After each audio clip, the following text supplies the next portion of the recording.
Hi, నా పేరు doctor L Shashidhar Reddy. I am senior consultant and head department of liver transplant, continental hospitals, Hyderabad. Hi sir, organ donation అంటే ఏమిటి? Organ donation అంటే అవయవ దానం. అవయవ దానం అంటే అది బతుకున్న వాళ్ళు చేయొచ్చు. ఇంకొకటి చనిపోయిన తర్వాత చేసేది.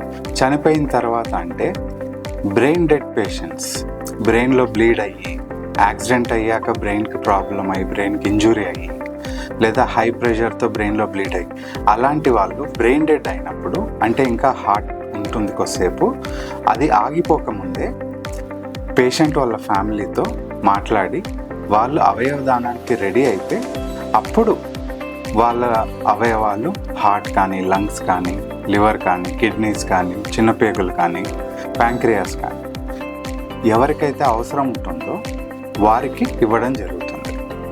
ఇంకొక టైప్ వచ్చేసి లివింగ్ డోనర్. ఇది బ్రతుకున్న వాళ్ళు వాళ్ళ ఫ్యామిలీ వాళ్ళకి, ఎవరికైనా సేమ్ బ్లడ్ గ్రూప్ లేదా ఓ గ్రూప్ ఉన్న వాళ్ళకి లివర్ లేదా కిడ్నీ అవసరం ఉన్నప్పుడు వాళ్ళు లివర్లో సగభాగం లేదా ఒక కిడ్నీ డొనేట్ చేయొచ్చు. లివర్ అయితే మిగిలిన సగభాగం ఏదైతే ఉంటుందో అది మళ్ళీ గ్రో అయిపోతుంది. వాళ్ళ బాడీకి కావాల్సినంత సైజ్కి అది గ్రో అయిపోతుంది ఒక 6 to 8 weeksలో. సో ఇవి 2 types ఆఫ్ ఆర్గన్ డొనేషన్.